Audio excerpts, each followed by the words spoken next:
नमस्कार, स्वागत है आपका हमारा उत्तराखंड में और मैं हूं आपके साथ दुर्गेश पांडे। बुलेटिन की शुरुआत करेंगे इस वक्त की बड़ी खबर से। इस वक्त की बड़ी खबर, उत्तराखंड में मौसम में बदलाव, प्रदेश में तेजी से बढ़ी सर्दी, पिछले कई दिनों से हाड़ कंपाने वाली ठंड, बारिश और बर्फबारी का अलर्ट जारी। उत्तरकाशी, चमोली, पिथौरागढ़ में ऑरेंज अलर्ट, देहरादून, टिहरी, प्रयागराज, रुद्रप्रयाग में भी ऑरेंज अलर्ट, बागेश्वर में भारी बारिश और बर्फबारी का अलर्ट।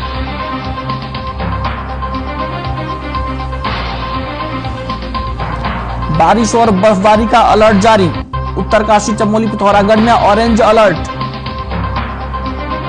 देहरादून, टिहरी, रुद्रप्रयाग में भी ऑरेंज अलर्ट, बागेश्वर में भी बारिश और बर्फबारी का अलर्ट, पिछले कई दिनों से हाड़ कंपाने वाली ठंड, बारिश और बर्फबारी का अलर्ट जारी। उत्तरकाशी, चमोली, पिथौरागढ़ में अलर्ट जारी, देहरादून, टिहरी, रुद्रप्रयाग में ऑरेंज अलर्ट, बागेश्वर में भारी बारिश और बर्फबारी का अलर्ट।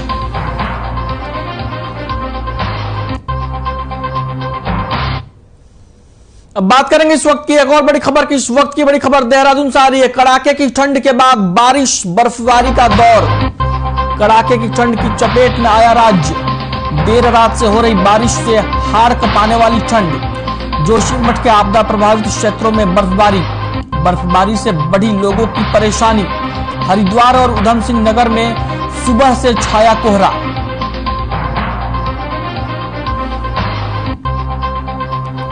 देर रात से हो रही बारिश से हाड़ कंपाने वाली ठंड, जोशीमठ के आपदा प्रभावित क्षेत्रों में बर्फबारी से बढ़ी लोगों की परेशानी। हरिद्वार और उधम सिंह नगर में सुबह से छाया कोहरा, कड़ाके की ठंड की चपेट में आया राज्य। देर रात से हो रही बारिश से हाड़ कंपाने वाली ठंड, जोशीमठ के आपदा प्रभावित क्षेत्रों में बर्फबारी से बढ़ी लोगों की परेशानी। हरिद्वार और उधम सिंह नगर में सुबह से छाया कोहरा। देर रात से हो रही बारिश से हाड़ कंपाने वाली ठंड, जोशीमठ के आपदा प्रभावित क्षेत्रों में ठंड, बर्फबारी से आम लोगों की बढ़ी परेशानी।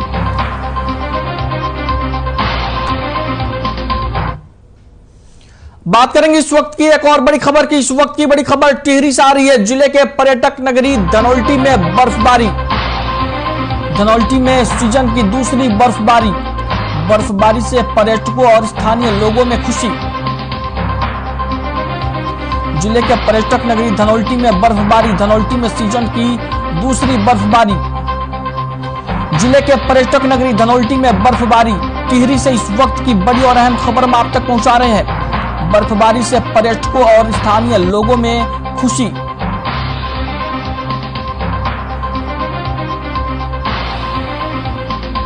जिले के पर्यटक नगरी धनौल्टी में बर्फबारी। टिहरी से इस वक्त की बड़ी और अहम खबर हम आप तक पहुंचा रहे हैं। बर्फबारी से पर्यटकों और स्थानीय लोगों में खुशी। जिले के पर्यटक नगरी धनौल्टी में बर्फबारी। टिहरी से इस वक्त की बड़ी और अहम खबर हम आप तक पहुंचा रहे हैं।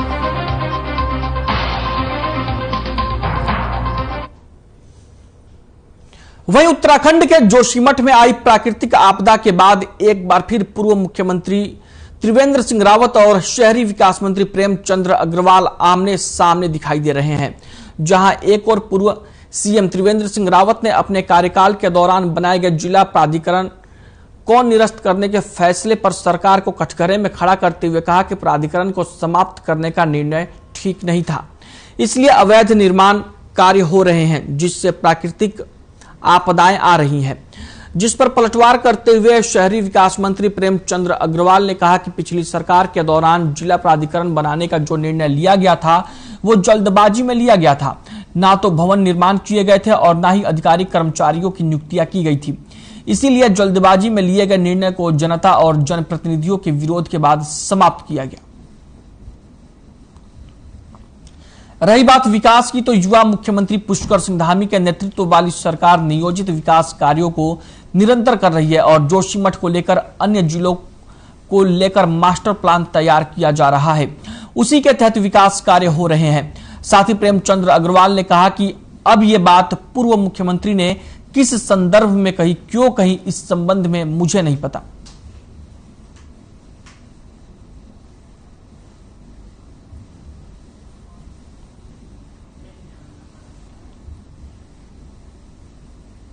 जिला प्राधिकरण की जहां तक आप बात कर रहे हैं, उसमें आप ये कह सकते हैं कि जिला प्राधिकरण जब उनका निर्णय हुआ था वो बहुत जल्दबाजी में लिया गया था और उसके बाद न तो व्यवस्थाएं की गई थी, ना स्टाफों की नियुक्तियां की गई थी, तो जिला प्राधिकरण चलते कैसे। और आप देखिए उसके बाद वो स्थगित भी किए गए थे। और हम लोग चूंकि आज जिस प्रकार से पूरे प्रदेश भर में हम लोग कह ही रहे हैं कि भाई नियोजित तरीके से विकास भी होना चाहिए।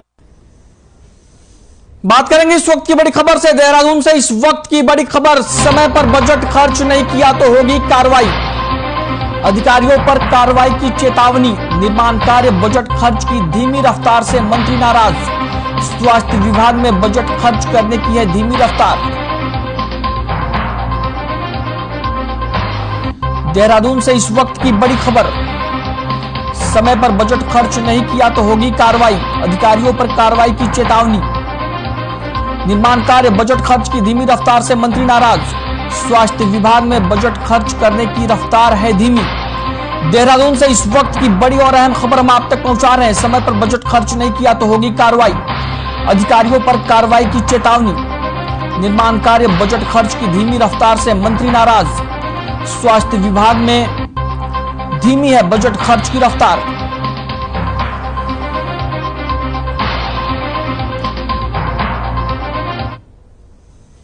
बात करेंगे इस वक्त की एक और बड़ी खबर की। इस वक्त की बड़ी खबर देहरादून से आ रही है। बारिश और बर्फबारी से बढ़ी ठंड, पूरा राज्य कड़ाके की ठंड की चपेट में आया।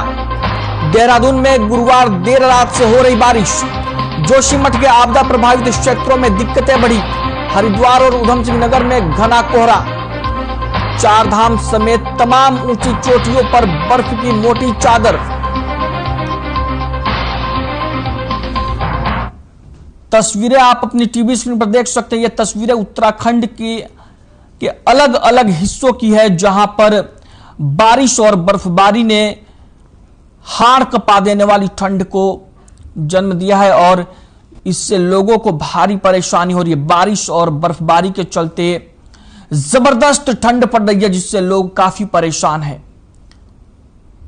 आपको बता दें कि पूरा राज्य ठंड की चपेट में आ गया है और देहरादून में गुरुवार देर रात से ही बारिश हो रही है। बारिश और बर्फबारी के चलते ठंड बढ़ गई है और पूरे राज्य में लोग परेशान हैं। जनजीवन अस्त व्यस्त हो गया है और तस्वीरों में आप साफ तौर पर देख सकते हैं किस तरीके से बारिश हो रही है, बर्फबारी हो रही है और चारों ओर सफेद चादर बिछी हुई है बर्फ की। वहीं कांग्रेस का एक उच्च स्तरीय प्रतिनिधिमंडल जोशीमठ के लिए रवाना हो चुका है। कांग्रेस के केंद्रीय पर्यवेक्षक अजय लल्लू, प्रदेश प्रभारी देवेंद्र यादव, प्रदेश अध्यक्ष करण माहरा, नेता प्रतिपक्ष यशपाल आर्य समेत कांग्रेस के सभी वरिष्ठ नेता जोशीमठ पहुंच चुके हैं।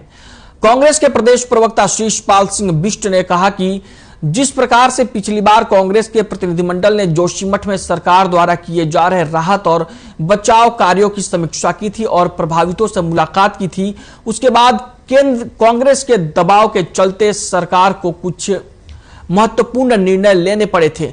उसी तर्ज पर इस बार भी कांग्रेस का प्रतिनिधिमंडल सरकार द्वारा किए गए कार्यों की जमीनी हकीकत परखने के लिए जोशीमठ पहुंचा है।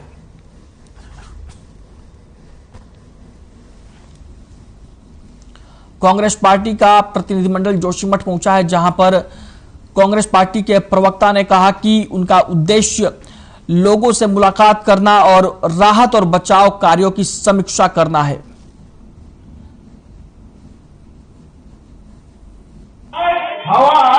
कांग्रेस पार्टी का एक उच्च स्तरीय प्रतिनिधिमंडल आज आदरणीय प्रदेश अध्यक्ष करण महाराज जी, प्रदेश प्रभारी देवेंद्र यादव जी और नेता प्रतिपक्ष यशपाल आर्य जी के नेतृत्व में जोशीमठ के आपदा पीड़ित क्षेत्र में गया है।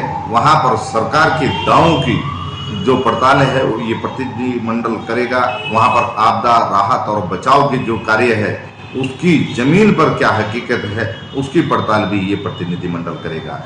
पिछली बार जब कांग्रेस का प्रतिनिधिमंडल जोशीमठ गया था तो देहरादून आकर के मुख्यमंत्री जी को जो सुझाव दिए। बात करेंगे इस वक्त की बड़ी खबर की। इस वक्त की बड़ी खबर देहरादून से आ रही है। जिला विकास प्राधिकरण के बदलेंगे मानक। आवास विकास विभाग ने तैयार किया संशोधित प्रस्ताव। मुख्य सचिव डॉक्टर एसएस संधू लेंगे महत्वपूर्ण बैठक। देहरादून से इस वक्त की बड़ी और अहम खबर हम आप तक पहुंचा रहे हैं। जिला विकास प्राधिकरण के बदलेंगे मानक। आवास विकास विभाग ने तैयार किया संशोधित प्रस्ताव। मुख्य सचिव डॉक्टर एसएस संधू लेंगे महत्वपूर्ण बैठक। देहरादून से इस वक्त की बड़ी और अहम खबर हम आप तक पहुंचा रहे हैं। जिला विकास प्राधिकरण के बदलेंगे मानक। देहरादून से इस वक्त की बड़ी और अहम खबर हम आप तक पहुंचा रहे हैं। मुख्य सचिव डॉक्टर एसएस संधू लेंगे महत्वपूर्ण बैठक।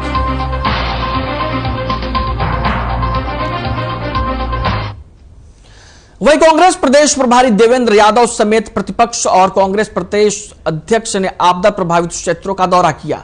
जोशीमठ के आपदा पीड़ित क्षेत्र का दौरा करने के बाद कांग्रेस प्रदेश प्रभारी देवेंद्र यादव, कांग्रेस प्रदेश अध्यक्ष करण माहरा और नेता प्रतिपक्ष यशपाल आर्य ने कर्णप्रयाग पहुंचकर बहुगुणा नगर के आपदा प्रभावित क्षेत्र का दौरा किया और पीड़ित लोगों से मुलाकात की। देवेंद्र यादव ने कहा कि कर्णप्रयाग की आपदा भी जोशीमठ से कम नहीं है, लेकिन सरकार द्वारा पीड़ित लोगों को ठीक से मदद नहीं दी जा रही है।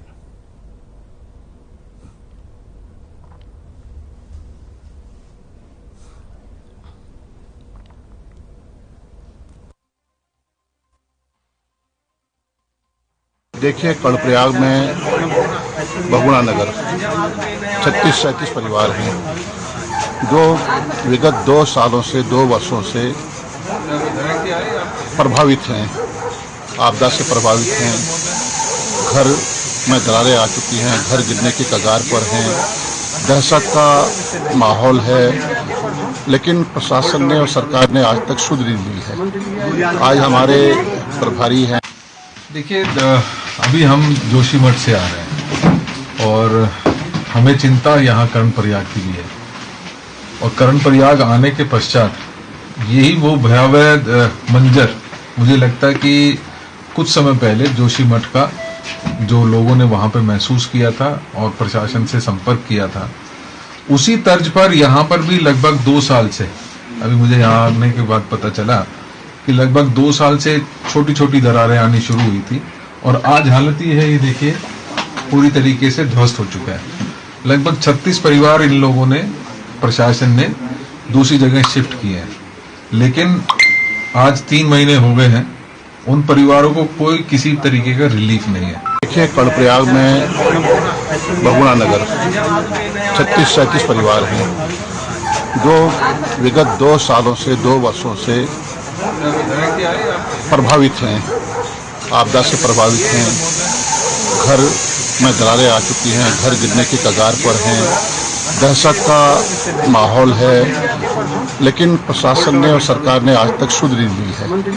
आज हमारे प्रभारी हैं, उत्तराखंड के प्रभारी आदरणीय देवेंद्र यादव जी, हमारे प्रदेश कांग्रेस के अध्यक्ष करण माहरा जी, गणेश गोध्याल जी। पूरा हिमालय क्षेत्र इस समय खतरे में है। जोशीमठ में 2 साल पहले जहां स्खलन शुरू हुआ था भूस्खलन, वैसे ही यहाँ बहुगुणा नगर में भी 36 परिवार देख रहे हैं और लगातार में अभी कई घरों में हम लोग होके आए हैं। घरों में रहने की स्थिति नहीं है, जानमाल को खतरा है। उसी तरीके से उत्तरकाशी से खबरें हैं, उसी तरीके से गौचर में खबरें हैं, उसी तरीके से हम देख रहे हैं कि हमारे टिहरी में दरारें आई हैं, नैनीताल में दरारें हैं, दारचूला में है। वहीं मुख्यमंत्री पुष्कर सिंह धामी ने सचिवालय में जोशीमठ में चल रही राहत कार्यों की समीक्षा बैठक करते हुए कहा कि जोशीमठ में भूधसाव के कारणों को लेकर सभी तकनीकी संस्थानों और वैज्ञानिकों की रिपोर्ट आते ही आगे की योजना पर तेजी से कार्य किया जाएगा। जोशीमठ के भूधसाव वाले इलाकों के अध्ययन की फाइनल रिपोर्ट आने के बाद ट्रीटमेंट के काम तेजी से सुनिश्चित किए जाएंगे। मुख्यमंत्री ने कहा कि विस्थापन के लिए वहां के लोगों से मिलकर सुझाव लिए जाएंगे। साथ ही उन्होंने जिलाधिकारी चमोली को स्थानीय लोगों से सुझाव लेने और शासन को रिपोर्ट जल्द से जल्द भेजने को कहा है।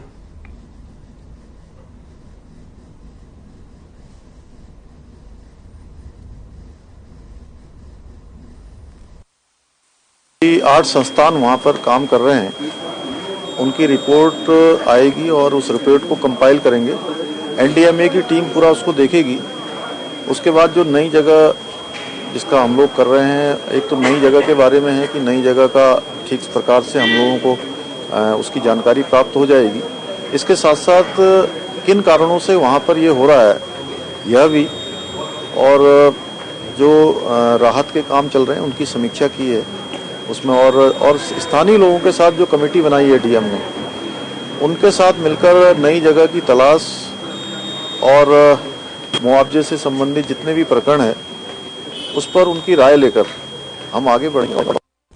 जोशीमठ में हो रहे भूधसाव के कारण उत्तराखंड पर्यटन को काफी नुकसान हुआ है। औली में हर साल होने वाले विंटर गेम्स का आयोजन खराब हो गया है। सरकार एजेंसियों के आकलन और उसके रिपोर्ट का इंतजार कर रही है। इसके आधार पर औली में होने वाले विंटर गेम्स का फैसला लिया जाएगा। जोशीमठ आपदा के चलते उत्तराखंड पर्यटन को भी काफी नुकसान झेलना पड़ रहा है। 4 धाम यात्रा सर्दियों में बंद हो जाती है और औली में विंटर गेम्स की शुरुआत हो जाती है।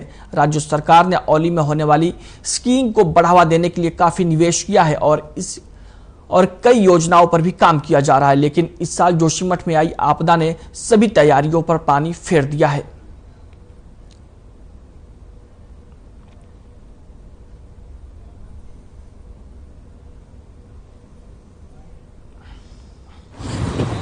और लोगों की भी मांग वहां पर है कि साहब वहां पर विंटर गेम्स होने चाहिए, पर हम ये देख रहे हैं कि भाई क्या स्थिति है, कितना धसाव हो रहा है, कितना सिंकिंग प्रोसेस एक्सेलरेट हो रहा है, क्या स्थिति है, वो सारा जायजा लेने के बाद ही निर्णय लेंगे। और जो रोपवे का मामला है, क्योंकि हमारा विचार था कि स्कीइंग का हमने काफी औली में काफी इन्वेस्टमेंट किया है और औली काफी अच्छा एक स्कीइंग रिजॉर्ट बन गया है, उससे आगे बढ़ाने के लिए गौरसों के लिए भी हमारी योजना थी, इसके लिए हम कार्रवाई कर रहे हैं। तो अब ये पूरा उस पर चिंतन हम करेंगे, रिव्यू करेंगे। मौसम विभाग ने उत्तराखंड के ऊंचाई वाले पहाड़ी इलाकों में बर्फबारी और निचले इलाकों में बारिश की संभावना जताई है, जो कल रात से ही सच साबित हुई है। निचले क्षेत्रों में जहां हल्की बारिश हो रही है तो वहीं ऊपरी पहाड़ी क्षेत्रों में जमकर बर्फबारी हो रही है। इससे जहां एक और बारिश होने पर पहाड़ी काश्तकारों के चेहरे पर कुछ सुकून दिखाई दे रहा, तो वहीं दूसरी तरफ जोशीमठ में आपदाग्रस्त लोगों के लिए जोशीमठ में हो रही बर्फबारी किसी डरावने सपने से कम नजर नहीं आ रही है। जोशीमठ के लोगों को भारी बर्फबारी से भवनों और जमीन पर पड़ने वाले दबाव का दहशत सताने लगा है। सच ये भी है कि जोशीमठ में भूधसाव और भवनों में बड़ी बड़ी दरारों को बर्फबारी के चलते और नुकसान होने की संभावना बढ़ने के आसार नजर आ रहे हैं। इसलिए यहाँ के लोगों में लगातार चिंता बनी हुई है। ऐसे में प्रशासन भी लगातार प्रभावित लोगों की हर संभव मदद करने में जुटा हुआ है।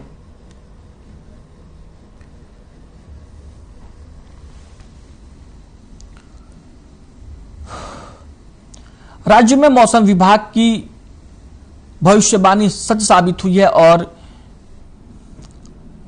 कल रात से ही प्रदेश के कई हिस्सों में बारिश हो रही है, बर्फबारी हो रही है, जिसकी वजह से लोगों की दिक्कतें काफी बढ़ गई हैं। बर्फबारी की वजह से जोशीमठ में लोगों की परेशानी बढ़ गई है। लोग परेशान हैं, पहले से ही भूधसाव से लोग दहशत में हैं और अब बर्फबारी ने लोगों की मुश्किलें और बढ़ा दी हैं। लोगों को इस बात का डर है कि यह बर्फबारी और बारिश उनकी समस्या को और भी बढ़ाएंगी।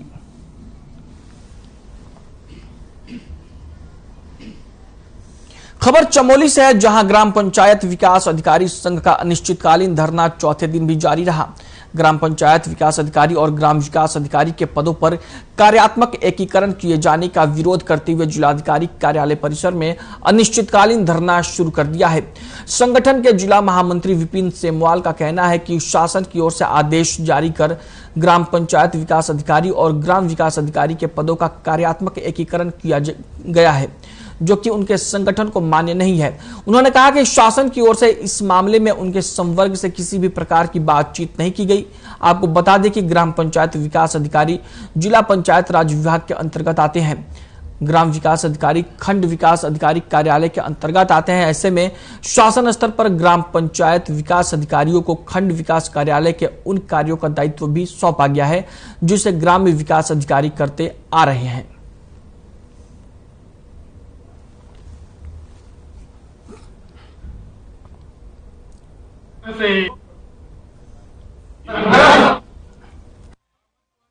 हमारी मांग यही है कि जो फंक्शनल मर्जर का आदेश शासन के द्वारा किया गया है और जो लोगों को भ्रमित किया जा रहा है कि ये जनहित में आदेश किया गया है।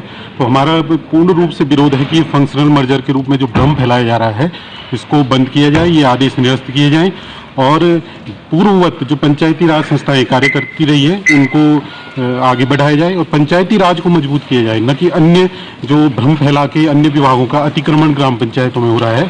और पंचायती राज विभाग को ये समाप्त करने की एक साजिश यही है कि या तो हमारा जो पंचायती राज विभाग है उसका या तो पूर्णतः विलय कर दीजिए ग्राम्य विकास के साथ, या फिर ये हमें फंक्शनल मर्जर जो है वो नहीं चाहिए, क्योंकि हमारे काम जो हम नए हैं, हम भी जो आए हैं तो हमने भी इन चीज़ों को नहीं सीखा, तो इन चीज़ों में भी हमें काफ़ी वक्त लग सकता है। इन चीज़ों के जो हमारे कार्य हैं वो बाधित हो सकते हैं, तो हम ये नहीं चाहते। हम चाहते हैं जो पूर्णतः जो चल रहा है पहले से वही अभी भी चलता रहे। सूबे की खाद्य एवं नागरिक आपूर्ति मंत्री रेखा आर्य ने सचिवालय में राशन डीलरों के प्रतिनिधिमंडल संग बैठक की। बैठक पर बोलते हुए खाद्य मंत्री रेखा आर्य ने कहा कि चाहे कोरोना का काल रहा हो, आपदा का समय हो या फिर सामान्य परिस्थिति हो, राशन डीलरों ने हमेशा प्रदेश की पीडीएस सिस्टम को मजबूत करने का काम किया है। रेखा आर्य ने कहा कि बैठक में प्रदेश के सभी जनपदों से राशन डीलरों के प्रतिनिधिमंडल से मुलाकात कर उनकी समस्याएं सुनी गई। वहीं रेखा आर्य ने यह भी कहा कि इस समय प्रदेश में 9,300 राशन डीलर्स हैं जो जनता तक खाद्यान्न पहुंचाने का काम कर रहे हैं।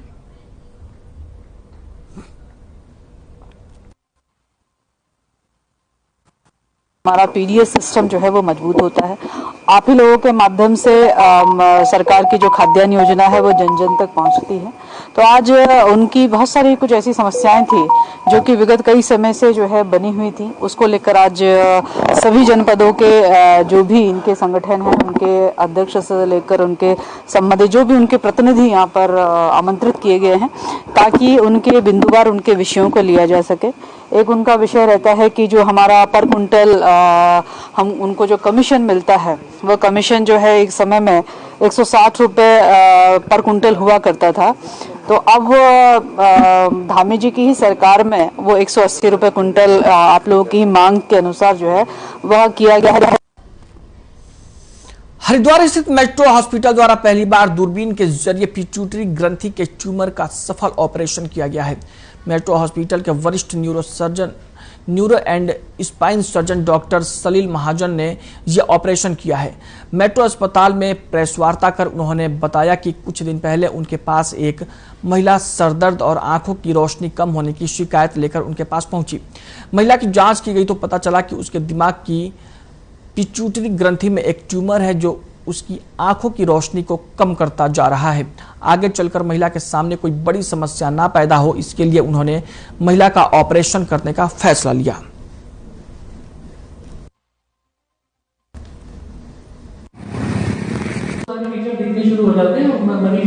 महिला के दिमाग में ट्यूमर पाया गया जिसको हमने मेट्रो हॉस्पिटल हरिद्वार में दूरबीन के द्वारा बिना चीरा के नाक के रास्ते से ब्रेन के अंदर वो ट्यूमर को निकाला और मरीज को का सक्षम इलाज किया।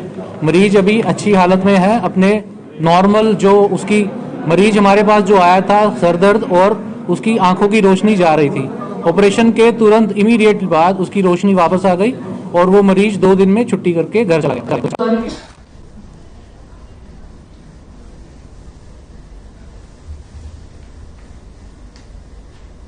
बुलेटिन में फिलहाल के लिए इतना ही। मुझे दीजिए इजाजत। नमस्कार।